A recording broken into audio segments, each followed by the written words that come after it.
صحیح بخاری کی روایت ہے. ایک شخص راستے سے جا رہا تھا, اسے پیاس لگی تھی, اس نے ایک کنواں دیکھا, کنویں میں پانی بڑا نیچے تھا, وہ اتنا پیاسا تھا کہ اس کا منہ کھل گیا تھا پیاس کی وجہ سے. ہوتا ہے نا آدمی جب پیاسا رہتا تو زبان باہر نکالتا, ہانپتا ہے تاکہ کچھ ٹھنڈک ملے.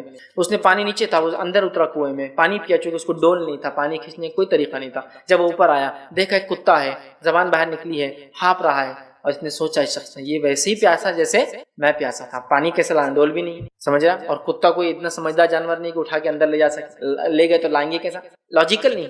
وہ اندر اترا کنویں میں, اترنے کے بعد اس نے اپنے جوتے کو اتارا, جوتے میں پانی لیا, جوتے کو منہ میں پکڑا, اوپر لا کر کتے کو پانی دیا. کتا نجس عین ہے, اس کا بیچنا, اس کی جلد, مطلب اس کی چمڑی, وہ سب حرام ہے, اس کی تجارت کچھ نہیں کر سکتا. لیکن اس کے بعد بھی وہ اللہ کی مخلوق ہے نا, پیاسا تھا, پانی پلایا, اللہ نے اس کے عمل کی وجہ اس کی مغفرت کر دی گناہ. دوسری روایت میں آتا ہے کہ ایک فاحشہ عورت تھی, لیکن ایک بات یاد رکھیں, ان تمام روایتوں میں یہ لوگ توحید پڑھتے ہیں, توحید کے بعد تمام ان سے گناہ ہو رہا ہے. فاحشہ عورت تھی, توحید پرست تھی, لیکن کیونکہ توحید کے بغیر مغفرت ہوتی نہیں کسی کی, یہ بات بالکل آپ لکھ لیے, مطلب یہ کبھی بھی ایسا کچھ آتا نہیں مغفرت ہوگی, تو توحید پرست ہی تھا, گناہ گار تھا, لیکن فاحشہ, منہ کالا کرتی تھی لوگوں. اس نے ایک بار ایک کتے کو پانی پلایا. کیسے پانی پلایا, یہ کتا پیاسا تھا, اور اس نے اپنی اوڑھنی نکالی, جوتے کو باندھا, کنویں میں ڈال کے پانی نکال کے پلایا. اللہ کو ادا پسند آ گئی, اس کی مغفرت کرتی, لیکن وہ توحید پرست تھی. دوسری روایت بخاری کی, ایک خاتون تھی, ایک عورت تھی, جس نے ایک بلی کو پکڑ کے اپنے گھر بند کر دیا, نہ خود کھلایا نہ اسے چھوڑا کہ وہ جا کر اللہ نے جو اس کے لیے رکھا ہے رزق کھائے. بلی مر گئی, اللہ نے اس کو جہنم رسید کر دیا. تو یہ دونوں اعمال چھوٹے دکھ رہے نا ہمارے زندگی کی روٹین کے اعتبار سے. وہ کتا پیاسا تھا, ہم پانی پلائیں گے اس کو, بس چلے تو پتھر اٹھا کے ماریں گے ہم اس کو, پانی پلانا تو سیکنڈ سوچ بھی نہیں ہماری. دیکھیے وہ نجس عین ہے, لیکن اللہ کی مخلوق ہے, نجس عین ہے اللہ کی مخلوق, ٹھیک. اور اگر کوئی چھوٹا جانور ہو, ہمارے بچے اس کے ساتھ کھلواڑ کر رہے ہو یا بند ہو, ہماری کوئی فکر ہی نہیں ہے. آپ دیکھیے محلوں کے اندر بچے کتوں کے بچوں کو, چھوٹے جو ہوتے ہیں, بلی کے بچوں کے بے دردی سے مارتے ہیں, چوزوں کو لا کے کیسا ان کی گردنیں توڑتے ہیں, اور آپ بھی خوشی سے لا کے 2-2.5 روپے 5 روپے کا چوزا دے دیتے ہیں. مارنے تو اس کو ماریں گے تو میں زندہ رہوں گا, اس لیے کہ سکون نہیں لینے دیں گے میرے کو, آپ چھوڑ دیتے ہیں. لیکن معمولی چیز نہیں ہے. بلی کو پکڑ کے اپنے گھر بند کر دیا, بلی خود کچھ نہیں کھا سکی, اس نے خود کچھ نہیں کھلایا, جہنم میں چلے گئی. تو ایک جانور کی موت کے جہنم میں جا رہا ہے, معمولی مت سمجھو. کسی عمل کو ہم کبھی بھی کیا ہے, چھوٹا سمجھ کے نہیں چھوڑنا چاہیے. ہر بار کوشش کرے, ہو سکتا ہے چھوٹا عمل اللہ مغفرت کا ذریعہ بنے, یہ تھوڑا سا صدقہ شاید ذریعہ بن جائے, یہ تھوڑا سا معاملہ, بڑے اعمال ہو سکتا ہے ایک طرف لے جائے, چھوٹا عمل ہی مجھے جنت کی طرف لے جانے والا بنے. تو اللہ نے اس سورت کا جو کنکلوژن ہے, تھوڑا بھی اگر کسی نے خیر کیا ہوگا تو دیکھ لیں گا, اور تھوڑا بھی اگر شر کیا ہوگا تو دیکھ لیں گا. اگر اس بات کو ہم سمجھ جائیں انشاءاللہ, تو ہماری زندگی بدلنے کے لیے 2 آیتیں بالکل کافی ہے. کہ اب ہر چیز سے پہلے سوچنا ہے, ذرہ برابر بھی نام عمل میں آنے والا ہے تو اب لکھانا ہے اپنے کو, اور ذرہ برابر گناہ بھی آنے والا ہے تو یہ اپنے کو لکھانا نہیں ہے. اگر ہو گیا ہے تو وائپ آؤٹ کرانا ہے, مٹانا ہے فرشتوں کو. وہ کیسا, ان الحسنات یذہبن السیئات, نیکیاں کرو, نیکیاں گناہوں کو مٹا دیتی, سمجھ رہا بات, نیکیاں گناہوں کو مٹا دیتی ہے. عمر ابن خطاب رضی اللہ عنہ مزید نبوی موجود ہے, ایک شخص بھاگا آیا, بھاگتے ہوئے آیا, کسی نماز کے وقت, روایت میں الفاظ نہیں ہے اور کچھ میں ہے, میں بھول رہا ہوں وہ کیا ہے, بھاگتے آیا اور کہا کہ میں تو ہلاک ہو گیا, برباد ہو گیا. عمر ابن خطاب رضی اللہ عنہ نے کہا کیا ہوا, کیا ہلاک ہو گیا, کیا برباد ہو گیا, کیا ہو گیا معاملہ, ٹھیک. تو کہا میں ایک خاتون کے پاس گیا, عورت کے پاس گیا, میں نے زنا چھوڑ کے سب کچھ کر لیا اس کے, اب میری کیا سزا ہے. تو کہا یہ تیرے اور تیرے رب کے بیچ کا معاملہ ہے, ڈسکلوز کیوں کر رہا ہے, توبہ کر لے. وہ نہیں مانا, وہیں رکا رہا. پھر نبی اکرم صلی اللہ علیہ وسلم کے پاس گیا, کہا کہ میں نے ایک عورت سے زنا چھوڑ کے سب کچھ کر لیا. آپ صلی اللہ علیہ وسلم خاموش رہے. پھر وہیں رہا. پھر اگلی نماز میں آپ صلی اللہ علیہ وسلم پھر آگے کھڑے ہو گئے, کہا میں نے ایسا کیا ہے, سزا سناؤ اس کی, پنشمنٹ چاہیے مجھے اس کی, مجھے گناہ وائپ آؤٹ کرنا, مٹانا ہے. پھر خاموش, کوئی جواب نہیں دیا. پھر اگلی نماز تک پھر رکا رہا. سب نے کہا کہ تیرے رب کے بیچ گناہ, معافی مانگ, کھڑا رہا. نبی اکرم صلی اللہ علیہ وسلم فرمایا, تو آیا میرے پاس, تو نے وضو کیا, تو نے نمازیں پڑھی ہمارے ساتھ, انشاءاللہ یہ نمازیں وغیرہ اس گناہ کے معافی کے لیے کافی, سمجھ. اس لیے کہ حسنات تو کر رہا ہے نا اس گناہ کے بعد, تو وہ کیا کرتے ہیں, سیئات, گناہوں کو مٹانا, سمجھ رہا بات. ایسا بہت ساری بار ہوتا ہے, لیکن یقیناً یہ روایتیں ہمارے لیے دلیل نہیں ہے گناہ کرنے کی کہ ہم وہ گناہ کریں اور پھر نماز پڑھ لیں. یہ ہو جائے تو اس کا حل دیا جا رہا ہے, اور یہ مفہوم تھا حدیث کا جو میں نے آپ کے سامنے رکھا. صحابہ کہہ رہے چلے جا, آپ سے نہیں کہہ رہے نا کچھ تو چلے جا, نہیں ہوں گی سزا, نہیں رکے رہے, اڑے رہے, سمجھ رہے. تو گناہ انہوں نے کیا تھا, وہ نہیں چاہتے تھے گناہ میرے ساتھ ہمیشہ کے لیے رہے, اس کو مٹانا چاہتے تھے. طریقہ اس لیے میں نے کہا نماز وضو وغیرہ بھی ہمارے گناہوں کو معاف, ٹھیک ہے. تو کسی گناہ کو ہم معمولی سمجھ کے نہ کریں, اور کسی نیکی کو معمولی سمجھ کے ہم نہ چھوڑیں. اگر یہ ہم سمجھ جائے تو زندگی انشاءاللہ ہماری بدل سکتی ہے. ہر چیز کے کرنے سے پہلے ہم سوچ سکتے ہیں کہ ذرہ بھی نام اعمال میں لکھا جانے والا ہے. جیسا جو لوگ اب تو گورنمنٹ جاب نہیں ہوتی ہے لیکن گورنمنٹ جاب پر تھے, اور ان کی وہ گڈ بکس بنتی تھی نا, کتابیں بنتی تھی, ان کا بڑا باس لکھتا تھا بہت اچھے اسسٹنٹ ہے میرے, یہ ہاں بس اپنا تو آگے کا پروموشن کا معاملہ طے ہو گیا. اور وہ لکھ کے چلے جائے بہت ہی ناکارہ، نا ہے، نالا ہے، فلاں فلاں، تو پھر اس کو دعوت دو، چاپلوس، پہلے بول دیتا تھا لکھنے والا ہوں میں، تو پھر دعوت دو، چاپلوسی کرو، فلاں کرو، اس کے بعد بھی کچھ تو بھی غلط لکھ کے جاتا تھا. وہ ریکارڈ بک آپ کے لائف ٹائم کی اچیومنٹ پر، آپ کے پینشن پر، آپ کی سروس پر پورا ایفرٹ کرتے ہیں، ہے نا. تو اسی طرح نام اعمال بھی تیار ہو رہا ہے. فرق یہ کہ ہم اس کو دیکھ نہیں سکتے، لیکن تیار ہو رہا ہے. تو میں بھی چاہوں گا میرے گڈ بکس پورا، میرا ہر چیز، میرا نام اچھی کتابوں میں سے لکھا. ہم اس کو مٹا سکتے اپنے گناہوں کو. تو ہر کام کرنے سے پہلے یہ سوچیے کہیں یہ چھوٹا گناہ ہے لیکن کہیں اس میں تو نہیں آ رہا ہے کہ میں چھوٹا سمجھ کے کر رہا ہوں، اس لیے کہ پھر اس میں بڑے کی طرف جا سکتا ہوں اور کسی نیکی کو میں چھوٹا سمجھ کے نہ کروں. انشاءاللہ اگر ہم یہ کریں گے تو ہم حقیقت میں یاد رکھیں دین اور اسلام کے پیغام کو سمجھیں گے. وہ یہی ہے. بھائی نے ایک سوال کیا اکثر ہوتا ہے کہ چھوٹے بچے ہوتے ہیں وہ کیڑے مکوڑوں کو مار دیتے ہیں اور اس طرح سے جو ہے ان کو اگر سمجھائے بھی تو نہیں سنتے پھر جا کر مانتے ہیں. تو دیکھیے سب سے پہلی چیز تو یہ کہ بچوں کی اس کی تعلیم اور تربیت دینا چاہیے کہ یہ بھی اللہ کی ایک مخلوق ہے. ہاں اگر یہ آپ کو تکلیف دیتے ہیں، ستاتے ہیں، کاٹتے ہیں تو پھر تم اس کو مار سکتے ہو، ٹھیک ہے. جیسا کہ مکوڑا بڑا ہے، کاٹ سکتا ہے تو مارا جا سکتا ہے. لیکن ایسے جانور جو اپنی انوائرمنٹ میں ہو، کھلے ماحول میں ہو، میدان میں ہو، کھیت میں، کھلیان میں، جنگل میں ہو، ان کو مارنا تو منع ہے. لیکن ایسے جانور جو ہمارے گھروں میں آ جائے، ہم کو تکلیف دے سکتے ہیں، تو ان کو مارنے میں انشاءاللہ کوئی حرج نہیں. جیسے کہ زہریلے جانور ہوتے ہیں جو آپ کو کاٹ سکتے ہیں، تو ان کو آپ چاہے کاٹے یا نہ کاٹے مار دینا چاہیے. بچھو ہو گیا ہے نا، حدیث کے اندر ہے کہ بچھو اگر ہو تو آپ اس کو مار سکتے ہیں. 5 جانوروں کو دیکھتے ہی مارنے کا حکم ہے، مار دو بول کے حکم ہے. ایسے جانور جن سے ریبیز پھیلتا ہے، ٹھیک ہے، کتا ہے. ایسے جو روڈنٹس ہوتے ہیں، روڈنٹس مطلب چوہا، گھونس، چونکہ یہ انسان اور فصلوں کو بہت زبردست بے تحاشا نقصان پہنچاتے ہیں نا. گھر کے گھر بیٹھ جاتے ہیں گھونسوں کی وجہ سے، پورا آپ کے ٹائل ہر چیز برباد ہو جاتی ہے، مالی نقصان ہوتا ہے، کھیت کے کھیت برباد کر دیتے ہیں. تو مار دینے کا حکم ہے، ٹھیک ہے. لیکن اب جیسے آپ نے سوال کیا کیڑے مکوڑے ہیں، تو اگر موذی ہے، نقصان دہ، تو مارنا ہے. نقصان دہ نہیں ہے تو بچوں کو آپ تعلیم تربیت دیے بیٹا نہیں مارنا. اگر مارے تو کبھی آپ بچوں کو نصیحت کیجیے کہ نہیں مارنا ہوگا، جو بھی نصیحت کا طریقہ ہوتا ہے، بات بند کرنا، تھوڑا سا ان کو مارنا کہ نہیں بولے نا ہم نے. جب وہ مکوڑا کاٹا تو آپ مارو. بڑے مکوڑے کاٹتے چھوٹے نہیں کاٹتے، تو آپ ان کو تربیت بھی دے سکتے ہیں. کیونکہ بڑا مکوڑا آپ کو کاٹیں گے، چھوٹے نہیں کاٹتے ہیں، دیکھو یہ تو ہے نا، تو وہ پارٹ ہوتا ہے. ورنہ کئی بچوں کو کاٹے تو پھر وہ سب کو مارنا شروع کر دیتے ہیں. لیکن ایک اس سے مسئلہ یہ ہے کہ ہمارے والدین بہت سی بار دیکھا جاتا ہے بچوں کو فری ہینڈ چھوڑ دیتے ہیں اور انجوائے کرتے ہیں. وہ مکوڑوں کو مار رہے، ان کے ٹکڑے کر رہے، منڈی نکال کے لا رہے، پیرا الگ کر رہے، وہ انجوائے کر رہے ہیں. لیکن آپ اس سے ایک چیز دیکھیے، آپ کا بچہ بے درد اور سخت دل بنتا جا رہا ہے. یہاں سے اس کا ایک فرسٹ فیز سے گزر رہا ہے. کسی آپ نے چوہے کو پکڑا، اس کو مار دینا، ظاہر سی بات نقصان دہ، بہت نقصان کرتے چوہے، اتنا مالی نقصان اس کی کوئی انتہا نہیں. لیکن آپ اس کو پکڑ کر، بچے پھر بیٹھ کر اس کو چٹکے دے دے کر مارتے، میں نے دیکھا ہے، بہت غلط بات. اس سے سنگ دلی، دل کی سختیاں ہوتی ہے. آج وہ جانوروں کو کرتے ہیں، کل انسانوں کو بھی تکلیف دیں گے، تھوڑے سے معذور، لنگڑے، لولے، پاگل، ان کو تکلیف. لہٰذا میں کہوں گا ان کو تعلیم دی جائے، تربیت دی جائے، بتایا جائے کہ کسی جانور کو بے وجہ نہیں مارنا چاہیے، اور خاص طور سے آنکھ کے ذریعے تو مارنا ہی نہیں چاہیے. ایک انبیاؤں میں سے ایک نبی تھے، رسول اللہ صلی اللہ علیہ وسلم فرماتے ہیں، صحیح حدیث، نبیوں میں سے ایک نبی تھے. وہ ایک جگہ سے جانے لگے، پڑاؤ ڈالا، پھر ایک جگہ پڑاؤ ڈالا تو وہاں چوٹیوں کا بل تھا. انہوں نے اپنے ماننے والوں کو، صحابہ سے کہہ دیا ان کی کہ ان کے بلوں کو جلا دو. اللہ رب العزت نے تبھی ان پر وحی بھیجی اور کہا کہ آنکھ کا عذاب آنکھ کے رب کے علاوہ نہیں دے سکتا ہے. رب جلا نہیں سکتے آپ کسی جانور کو، آنکھ سے کسی کو نہیں مار سکتے. سزائے موت بھی دینا ہے تو آپ قتل کر سکتے، اس کو گردن وہ کر سکتے، پھانسی دے سکتے، لیکن آگ میں نہیں جلا سکتے. آنکھ کا عذاب صرف آنکھ کا مالک دے سکتا ہے، اللہ دے سکتا ہے، ٹھیک ہے. لہٰذا ان کو تعلیم دی جائے، تربیت دی جائے، بتایا جائے کہ یہ چونٹیاں بھی اللہ کی مخلوق ہیں. ہاں تکلیف دے تو آپ مارو، لیکن اگر تکلیف نہ دے، اپنے حالت میں، انوائرمنٹ میں، تو پھر ان کو چھوڑ دینا چاہیے. یاد رکھیے، تو ان کو تربیت دے، آپ تربیت دے، تعلیم دے. یاد رکھیے انشاءاللہ یہ مسئلہ حل. اس کے علاوہ بھی غلطی سے آپ کے پیر کے نیچے چمٹیاں آ جاتی ہے، فلاں ہو جاتی، کیڑے مکوڑے، تو اس معاملے میں یاد رکھیے ہم جو دوسری نیکیاں کرتے ہیں انشاءاللہ اس کی وجہ سے یہ گناہ سالو حل ہو جاتے ہیں. اس لیے کہ بہت ساری بار گاڑی چلا رہے کتنی پتہ نہیں چوٹیاں آ جاتی ہیں، ہم نہیں جانتے ہیں نا.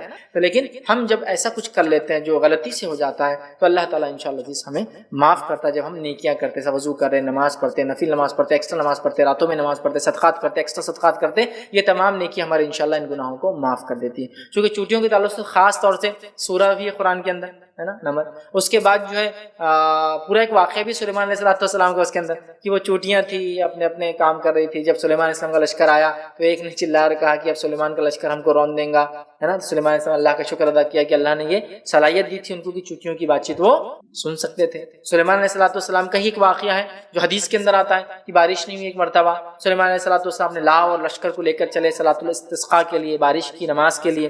جب آدھے راستے میں پہنچے تو کہا واپس چلو. لوگوں نے کہا کیا بات ہے سلیمان، نماز نہیں ہوئی؟ تو کہا ہم جب راستے چلے تھے میں نے ایک چوٹی کو دیکھا جو پیٹھ کے بل لیتی تھی، اپنے پیر اوپر کر کے اللہ سے دعا کر رہی، تو اللہ نے اس کی دعا سن لی بارش کے، لحاظ ہم چلے.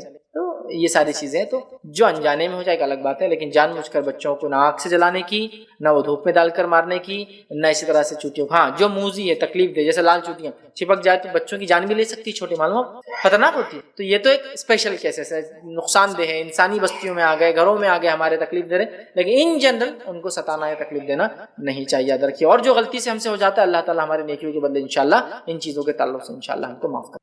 جی السلام علیکم، میرا نام شیخ عرفان ہے۔ کہیں ایک دوست سے میں نے ایک بات سنی تھی، اس نے بتایا تھا کہ ترمذی شریف کی حدیث ہے، اگر کوئی شکار پہ گیا ہو اور اس شکار پہ اپنا کتا ذبح کرنے کی نیت سے اور نیت پڑھ کے اگر وہ شکار پہ اگر کتا چھوڑتا ہے اور کتا اگر شکار کرتا ہے اور شکار ذبح ہو جاتا ہے اس میں، تو وہ شکار کھانا حلال ہو جاتا ہے۔ اور آپ نے ابھی ایک بات کہی کہ کتوں کا رکھنا، پالنا، بیچنا، خریدنا سب حرام ہے، اور اس نے یہ بھی بات کہی تھی کہ بولے جو شکاری کتے ہیں ان کا رکھنا بھی جائز ہے اور خرید و فروخت بھی جائز ہے، کیا حقیقت ہے؟ بھائی نے ایک خاص سوال کیا، میں نے کتوں کے تعلق سے کہا کہ کتوں کا رکھنا، پالنا وغیرہ یہ نجس عین ہے، یہ درست نہیں ہے، تو بھائی کا سوال تھا کہ شکاری جو کتے ہوتے ہیں یا شکار کے تعلق سے جو مسائل آتے ہیں، شکاری کتے ہوتے ہیں اگر ان کو چھوڑ دیا جائے جانور پہ پکڑنے کے لیے، خرگوش ہو سکتا ہے یا ہرن ہو سکتا ہے، پھر وہ پکڑ لیتے ہیں، تو کیا وہ پکڑ لے اور وہ مر جائے، مطلب ذبح ہو جائے، مطلب ختم ہو جائے، تو کیا وہ حلال ہوگا؟ دیکھیے پہلی چیز، جب کوئی آدمی شکار کے لیے جائے تو چاہے شکاری چیل پالا ہو اس نے، یا شکاری کتے پالا ہو، یا اس نے بھیڑیے پالا ہو شکار کے لیے، یا اس نے چیتے پالا ہو، یہ 4-5 جانور کامنلی عرب میں آج بھی یوز ہوتے ہیں، شکار کے لیے استعمال کیے جاتے ہیں، ٹھیک ہے؟ تو اگر ایسے جانور وہ پالتا ہے شکار کے لیے اور اگر ان کو چھوڑتا ہے شکار کے اوپر تو وہ بسم اللہ کہہ کر چھوڑے۔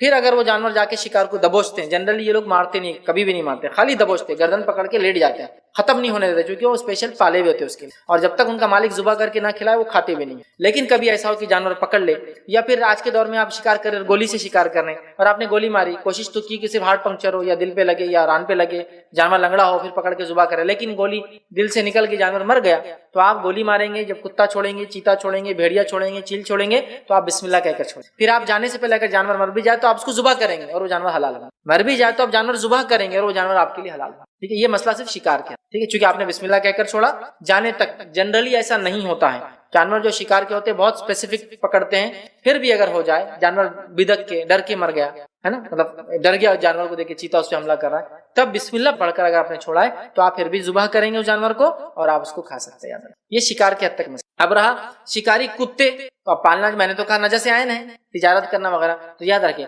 شکاری کتوں کو یا حفاظت کے لیے کتوں کو پالا جا سکتا ہے، کھیتی باڑی وغیرہ میں فارم کی حفاظت کے لیے پالا جا سکتا ہے، لیکن تجارت نہیں کی جا سکتی، ان کے بچے آپ دوسروں کو دو، بیچ نہیں سکتے آپ، سمجھ رہے ہیں آپ؟ بزنس نہیں، شکاری کتوں کے بچے آپ دوسروں کو دے دو جس کو ضرورت ہے، سیل نہیں کر سکتے آپ ایسا، کیونکہ پال سکتے تو بولے بیچ بھی سکتے ہیں، نہیں پال سکتے یہ مجبوری کیفیت ہے، لیکن بیچنا درست نہیں۔ کتے، بلی، شیر، چیتے، الیگیٹرز آپ بیچ نہیں سکتے، ان کو ضرورت پڑنے پر پال بھی لے تو بیچ نہیں سکتے آپ، ان کا کھانا تو حلال ہے ہی نہیں، ٹھیک ہے؟ ان کی تجارت بھی درست نہیں۔ اور اگر کتے آپ پالتے ہیں تو اس کے بہت سارے ریسٹرکشنز ہیں، پہلا کہ وہ گھر میں نہیں آئیں، گھر کے اطراف میں رہیں، ٹھیک ہے؟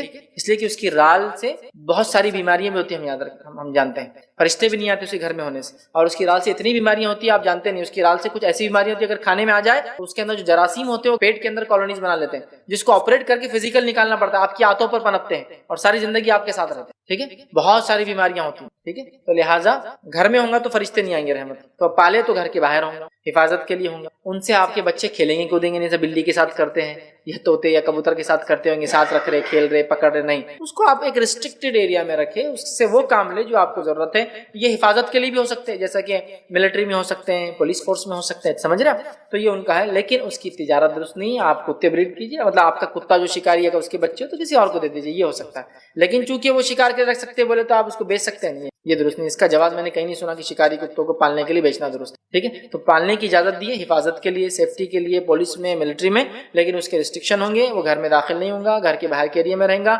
اس کی انٹری ریسٹرکٹیڈ ہوں گی، ہمارے بچے اس کو پیٹ جیسا نہیں پالیں گے اس لیے کہ اس کے بہت ساری بیماریاں ہیں، تو لہٰذا یہ پال سکتے آپ شکار کے لیے مجبوری میں، لیکن جیسا میں نے کہا شکار کے لیے بسم اللہ پڑھ کے چھوڑ دے تو مر بھی جائے تو اس کو ذبح کریں گے، حلال ہوگا، لیکن پالنے کی وجہ سے مجبوری میں اس کا بیچنا حلال اور جائز یقیناً نہیں ہوگا۔ کسی نے ایک سوال کیا، جیسا کہ آپ نے درس میں کہا کہ زمین خبر دے گی، تو کیا اس میں یہ بھی شامل ہے کہ زمین پر کودنے سے زمین بد دعا دیتی ہے؟ بہت ساری بار ہوتا ہے، ہم چھوٹے تھے تو لوگ بولتے تھے زمین پہ تیز مت چلو، زمین بدوا دیتی، زمین پہ قدم مت پڑکو، زمین بدوا دیتی. تو یاد رکھیے زمین ایسا بدوا نہیں دیتی، اور ایسی کوئی روایت نہیں کہ زمین ایسے کاموں سے بدوا دیتی ہے. ہاں اس پہ جو غلط کام کی جائیں گے اس سے بدوا دیں گی. اس پہ جو اکڑ کی چال چلیں گا، اکڑ والی چال سمجھتے نا، تکبرانہ چال چلیں گا تو زمین بدوا نہیں دیتی، اس کو نگل لیتی ہے. ایسے آدمی کا حدیث کے اندر ہے نا، تکبر سے ایک انسان چل رہا تھا، زمین نگل گئی. آپ سے فرماتے قیامت تک وہ انسان دھستا رہے گا. کون تھا وہ؟ بنی اسرائیل سے ایک انسان تھا جو اچھے بال جمایا خوب اور اچھی چادریں پہنا اور اکھڑ کے چلنے لگا. خوبصورتی، جسمانی خوبصورتی اور مالی خوبصورتی دونوں تھی. بال اچھے تھے، جمایا اور چلنے لگا. اللہ نے زمین میں دھسا، قیامت تک دھستا رہے گا کیونکہ تکبر کی چال چل رہا ہے، اکڑ کی چال. تو وہ اکڑ کی چال سے منع ہے زمین کے اوپر، یاد رکھیے. لیکن زمین پہ کودنا، زمین پہ کام کرنا یہ منع نہیں. ورنہ اگر زمین پہ کودنا منع ہو تو ڈرلنگ ورنگ نہیں کر سکتے ہم. پیٹرول نکالنا ہے، سونا نکالنا ہے، چاندی نکالنا ہے، ٹھیک ہے. یہ بچوں کو تربیت کے لیے بولتے ہیں. تو آپ یہ تربیت دیجیے بیٹے، اکڑ کی چال زمین پہ نہیں چلنا، ہاں تکبرانہ چال زمین پہ نہیں، یا اترا کر زمین پہ مت چلنا، یہ سب منع ہے. لیکن زمین ایسا کودنے سے بدوا دیتی ہے، ایسی کوئی صحیح بات ثابت نہیں ہے. السلام علیکم. میرا سوال ہے کہ میں نے سنا اگر سانپ گھر میں آ جائے تو پہلے اسے اللہ کا واسطہ دے، اگر وہ نہ جائے تو اس صورت میں اسے مار دینا چاہیے. تو یہ کہاں تک درست ہے؟ بھائی نے سوال کیا سانپ کے تعلق سے. میں نے کہا موذی جانوروں کو مار دینا چاہیے. اس موذی جانور میں سانپ کا بھی لفظ ہے ایک روایت کا. لیکن بھائی نے سوال کیا کہ سانپ کے تعلق سے انہوں نے سن رکھا کہ اگر سانپ گھر میں ہو تو اسے مارنا نہیں، پہلے جانے کو کہنا چاہیے، ٹھیک ہے، اور اگر نہ جائے تو پھر مار دینا چاہیے. تو یاد رکھیے نبی اکرم صلی اللہ علیہ وسلم نے فرمایا، یہ حدیث خاص ہے، وہ اس طرح سے کہ آپ نے فرمایا جب آپ مدینے میں ابتدائی دور میں گئے تو آپ نے کہا مدینے میں میرے پاس کچھ جن آئے تھے اور انہوں نے اسلام قبول کیا اور وہ تمہارے گھروں میں رہتے ہیں. یہ جن تھے مدینہ کے جو اسلام قبول کیا انہوں نے اور وہ گھروں میں رہتے تھے. تو لہٰذا تم میں سے اب کسی کو کوئی سانپ اگر گھر میں دکھے، یہ وہ عام سانپ نہیں ہوتے، یہ خاص سانپ ہوتے جو گھروں میں آتے اور جاتے ہیں. ایسا کوئی سانپ دکھے جو پہلے سے آتا اور جاتا تھا اور تم اس کے ساتھ رہتے تھے، اب دکھائی دے تو اسے منع کرو، اسے روکو. اگر وہ 3 دن تک منع کرنے کے بعد بھی واپس آئے تو اسے قتل کر دو، اس لیے کہ وہ کافر ہے. اور اگر مومن ہوں گا تو خود بخود چلا جائیں گا. سمجھے آپ؟ تو سانپ کی شکل میں جن آتے ہیں، لیکن عام سانپ نہیں، خاص سانپ یا جس کو ناگ ازدھوں کی شکل میں آتے ہیں، بڑے بڑے سانپ، ٹھیک. عام سانپ چھوٹے موٹے نہیں آتے. تو ایسے سانپ جو مسلسل کنٹینیولی آپ کے پاس آتے ہیں، گھروں میں رہتے ہیں، اور یہ شہروں میں نہیں ہوتا ہے بالکل، یہ ہوتا ہے گاؤں اور جنگلوں میں جہاں سانپ اور انسان ساتھ رہتے ہیں. سانپ اور انسان ساتھ رہتے ہیں. ایسے میں نے کئی جگہ دیکھا، جیسے کہ مثال کے طور پر تھائی لینڈ کے اندر سانپوں کا اور انسانوں کا رشتہ اتنا عام ہے کہ آپ نے اگر کچھ ویڈیو، چونکہ آج کل ویڈیوز کا بڑا عام زمانہ ہے، آپ نے دیکھا ہوگا. تو وہاں حالت یہ ہے کہ آپ کسی مندر میں جائیے، مٹھ بدھ مٹھ جس کو بولتے ہیں، وہاں جائیں گے تو وہاں ایسے انہوں نے سانپ پال رکھے پورے، اب لوگ ان کو دودھ پلاتے، کھانا کھلاتے ہوئے جاتے ہیں. زہریلے سانپ ریئل سانپ، زہریلے جن کا زہر نکالا بھی نہیں جاتا، لوگ ان کے ساتھ رہتے ہیں. بلکہ بچے سانپوں کے ساتھ سوتے ہیں، سانپوں کے ساتھ کھیلتے ہیں، ازدھوں میں لیٹ رہے ہیں. بچپن سے ازدھوں کو اور سانپ کو ساتھ مطلب پالتے بچے کو، مطلب بچے کی عمر 10 سال تو ازدھا بھی 10 سال کا ہے، ساتھ رہتے دونوں. ایسے ان کے حالات مطلب بولو. تو ایسے سانپ جو آپ کے ساتھ آتے جاتے ہیں، تو جن بھی کیا کرتے ہیں ایسی جگہوں پر سانپ کی شکل لے کر وہ انسانوں کے ساتھ رہتے ہیں. تو نبی اکرم صلی اللہ علیہ وسلم نے فرمایا صحابہ بھی جب رہتے تھے ان کے گھر مٹی پتھر کے تھے، سانپ بالکل آیا جایا کرتے تھے. دس از کامن فینومینا تھا، انہیں کوئی ایشو نہیں تھا اس سے. لہٰذا فرمایا کہ ایک جماعت میرے پاس جنوں کی آئی تھی، وہ ایمان قبول کی اور وہ سانپوں کی شکل میں تمہارے پاس رہتی ہے علاقوں میں. لہٰذا اب جب تم کوئی سانپ کو مارو یا دیکھو تو پہلے تو اس کو منع کرو 3 دن تک مت. اگر اس کے بعد بھی دکھائی دے تو مار دو کہ وہ کافر ہے، مطلب کافر جن ہے. تو لہٰذا اگر آپ کو بھی آج کے دور میں بھی ایسے علاقوں میں نہیں جو ہمارے علاقے، ایسے علاقوں میں یا جنگل ہے، آپ گاؤں وغیرہ میں رہتے ہیں جہاں سانپوں کا دکھنا آنا جانا کامن فینومینا ہے، بالکل عام بات ہے، اور وہاں اگر سانپ آتا ہے تو آپ بول سکتے ہیں کہ بھائی تجھے اللہ کا واسطہ یا ادھر مت آ، لوٹ جا. اگر 3 دن کے بعد بھی وہی سانپ پھر دکھائی دے تو قتل کر دو، اس لیے کہا وہ کافر ہے، مومن نہیں ہے، ٹھیک ہے. لیکن اگر اچانک تم مار دو گے تو مومن ہو سکتا ہو جن، لیکن جب وارننگ دو گے مومن ہوگا تو پھر 1-2 دن یا 3 دن میکسیمم چلا جائے گا. لوٹ جائے تو ٹھیک، اور نہ لوٹے پھر نظر آئے تو مار دینے کا حکم ہے. تو وہ اسپیشل تھا اور مدینوں کے لیے تھا، اور آج بھی ہو سکتا ہے ایسے کوئی علاقوں میں جہاں سانپ ازدھے وغیرہ کامنلی آتے اور انسانوں بس جائے تو ان کا کام ہے کہ ان کو کہے چلے جائے. اگر وہ جن ہوگا تو واپس لوٹ جائیں گا مومن، اگر کافر یا پھر سادہ سانپ ہوگا تو پھر مر جائیں گا آپ کے ہاتھ سے، ٹھیک ہے. لیکن یہ ہرگز اس کے لیے نہیں کہ ناگ آپ کو اٹیک کرا اور آپ پھر بھی بول رہے واپس جا، میں تجھے واسطہ دیتا ہوں، وہ مار رہا ہے آپ. ہاں بہت سے لوگ کرتے ہیں ایسا، نہیں یہ ان کے لیے نہیں، وہ تو آپ اٹیک کر رہا ہے، آپ کو اپنا ڈیفینس کرنا، پھر مومن ہو کافر ہو یا پھر سانپ ہو، کچھ بھی ہو سکتا ہے. اب نہیں ہو وہ ان سانپوں کے لیے جو عموماً آتے اور جاتے. اور گاؤں میں میں نے بہت کامنلی دیکھا، گاؤں میں نے دیکھا، گاؤں کا پچھواڑا ہے گھر کا، بولتے وہاں مت جاؤ شام میں سانپ رہتا ہوں، اور روز آ کے بیٹھتا ہے سانپ، کسی کو تکلیف نہیں دیتا ہے، نہ مرغیوں کو تنگ کرتا ہے، نہ کتوں کو ڈستا ہے، نہ بھینسوں کو کچھ کرتا ہے، آتا ہے چلے جاتا ہے. اب آپ روز دیکھ رہے تھے، اب آپ چاہ رہے نہیں یہ نہیں آنا چاہیے، تو آپ اس کو بولتے کہ بھائی آپ ادھر نہیں آنا. اگر وہ مومن ہوگا مطلب جن ہوگا کوئی شکل میں تو وہ چلا جائے گا، اور اگر کافر ہوں گا نظر آئے آپ مار دو اس کو، یا پھر سانپ ہی ہوں گا تو بہرحال ٹھیک ہے. تو اس چیز کو سمجھیں. لیکن بہت ساری بار اینیمل رائٹس والے اپنے پہ اٹیک کر دیتے ہیں. ایسے ویڈیوز میرے ویڈیوز ہیں نا، چپلک مار دینا کیسا ہے فلاں، لوگ اٹیک کرتے ہیں. دیکھیے سب سے پہلی چیز تو یہ کہ ہم جو چیز کو جیسا دیکھتے ہیں ایک الگ بات ہے، اللہ نے چیزوں کو کیسا بنایا وہ ہم کو جب بتاتا ہے وہ اصل ہے. تو ہمارا عقیدہ اصل چیز ہے. ہمارا عقیدہ ہم کو یہ بتا رہا ہے، اللہ تعالیٰ ہم کو یہ بتا رہا ہے اپنے نبی کے ذریعے کہ جن یہ شکل لے سکتے ہیں تو ہم اس کی بات کر رہے ہیں. لیکن ہماری سانپوں سے نہ اسلام کی کوئی دشمنی ہے، نہ مسلمانوں کی کوئی ذاتی دشمنی. کسی بھی جانور کو خامخواہ مارنا اسلام بالکل اجازت نہیں دیتا. چونکہ میرا ایک ویڈیو تھا کہ چھپلک کو مارنا کیسا ہے، صحیح مسلم کی روایت ہے، نبی اکرم صلی اللہ علیہ وسلم فرمایا جو کسی چھپلک کو ایک شاٹ میں مارے 100 نیکیاں ملتے ہیں، اس کو سنگل شاٹ میں گرا دے. اب بہت سارے لوگوں نے سوال مچا دیا کہ دیکھو جانوروں کو مارنے کا بولتا ملا یہ ایسی ہے، عورتوں کے حق کے بارے میں ایسا بولتا، جانوروں کے بارے میں ایسا بولتا، فلاں بولتا، گندی باتیں کرتا اور جو بے شرمی کی باتیں کرتا، خوب وہ کر رہے ہیں. تو یہ ہمارا عقیدہ ہے. ہمارے نبی نے ہم کو بتایا، جو اللہ نے ان کو وحی کی کہ چھپلک کے اندر نقصان ہے. انسانوں کو نقصان سمجھ میں نہیں آ رہا ہے. نہیں آنے کا ہرگز مطلب نہیں ہے کہ وہ چیز اچھی ہے. جانور اپنی جگہ ہے، لیکن وہ جانور جو انسانوں کو نقصان پہنچا سکتے ہیں. اب چھپلک اگر آپ جنگل میں جا کر، میں نے اس میں کلیئر بولا تھا ویڈیو میں، جنگل میں جا کر ان کی آب و ہوا میں، ان کے علاقوں میں ان کو مارنا درست نہیں ہے. اگر وہ ہمارے علاقوں میں چھپلک آتی تب کی بات ہے. اور چھپلک کا زہر بہت خطرناک ہوتا ہے. عموماً وہ کبھی کاٹتی نہیں، لیکن وہ اگر گر جائے کھانوں میں، ٹھیک ہے، پکوان میں اس کی غلاظت گر جائے تو بچوں کو وغیرہ وغیرہ بہت سارے نقصانات اور اس سے اموات بھی ہوتی ہے. اور اس کے زہر کے علاج عموماً موجود نہیں ہے، یاد رکھیے، ٹھیک ہے، عموماً موجود نہیں. ٹھیک، تو بہرحال اس وجہ سے نبی اکرم صلی اللہ علیہ وسلم فرما رہے ہیں چونکہ اس سے جانی نقصان ہو سکتا ہے. اور اسلام میں اینیمل رائٹس اور اینیمل لائف کی امپورٹنس ہے human rights and human life کے بعد. یہ بہت امپورٹنٹ. ورنہ آپ ہیومن اینیمل کنزرویشن اور اینیمل کو بچانے کے لیے، جانوروں کو بچانے کے لیے لاکھوں افریقی مر رہے بھوک سے، ان کے لیے کچھ نہیں. وہاں کے شیروں کو بچانے کے لیے پتہ نہیں کتنے ہزاروں کروڑ ڈالر لگے ہوئے. تو ہمارا یہ بلیف ہے ہیومن لائف یہ فرسٹ ہے، ہیومن رائٹس فرسٹ ہے، پھر یقیناً اینیمل رائٹس بھی ہیں. اینیمل لائف اس کا امپورٹنس بھی ہمارے اسلام میں. بلی کو مارنے والے کو جہنم کی سزا سنائی گئی. مذاق نہیں، مذاق نہیں. ایسا کوئی مذہب میں بتائیے آپ کسی کتاب میں. اینیمل رائٹس ہے، لیکن ود ڈیو رسپیکٹ اینیمل کی جگہ ہیومن کی جگہ رکھے تو ٹھیک. ورنہ افریقہ کے اسی علاقوں میں جہاں یہ لوگ شیروں کو بچا رہے، چیتوں کو بچا رہے، کتوں کو بچا رہے، جنگلی ریجھوں کو بچا رہے، اور پتہ نہیں کیا کیا بچا رہے، گینڈوں کو بچا رہے، اور وہیں بیچارے انسان مر رہے ہیں بھوک سے. ان کا کوئی خیال نہیں. ان کے لیے گوشت آ رہا امریکہ سے آ رہا پیک ہو، ان کے لیے میک ڈونلڈ کی چیزیں آ رہی کھانے کے لیے، اور انسان مر رہے ہیں. ہم لوگ ایسا نہیں مانتے. ہم ڈیو رسپیکٹ کہتے ہیں جن کا جو رائٹ ہے وہ دیا جائے.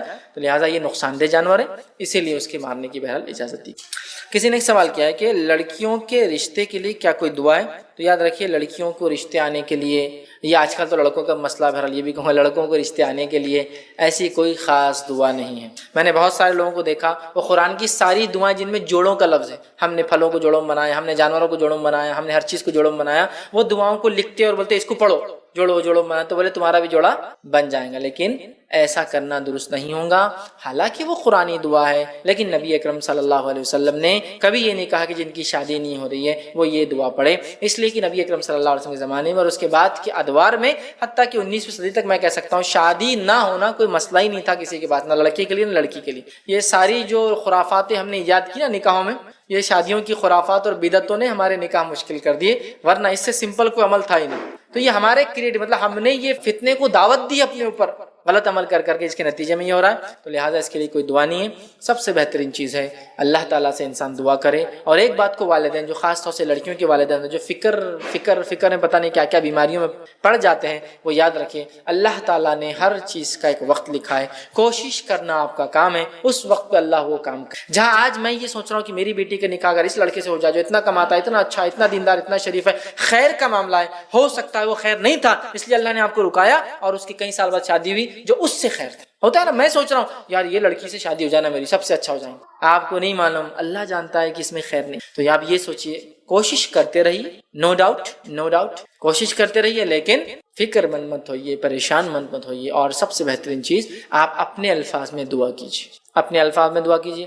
ان اوقات میں خاص دعا کیجیے جب دعائیں قبول ہوتی ہیں، ہے نا، جیسے کہ بارش کے برستے وقت، چونکہ اللہ کی رحمت ہے. اسی طرح جمعہ کے دن ایک خاص گھڑی جس کے بارے میں علماء لکھتے ہیں، وہ عصر سے مغرب کے بیچ آتی ہے. اسی طرح اذان اور اقامت کے بیچ میں دعا کرنا. اب ظاہر سی بات اس کے لیے عورتیں مسجد نماز کو جائے تو ہوں گا، ٹھیک، اذان اور اقامت کے بیچ دعا کرنا.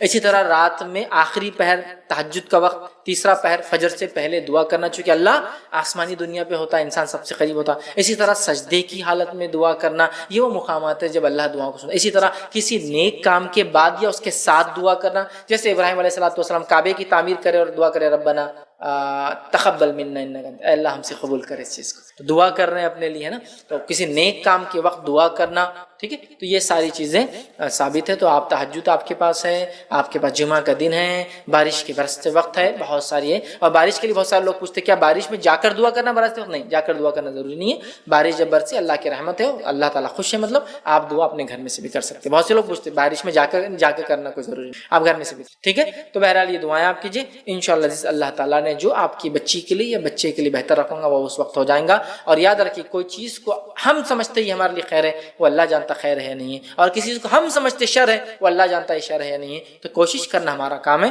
اس کے بعد اللہ پر آپ توکل بھروسہ رکھیے، اللہ انشاءاللہ سب سے بہترین چیز ہمارے ساتھ کروا دیں گا، چونکہ وہی رب جانتا ہے کیا چیز کس کے لیے بہتر ہے۔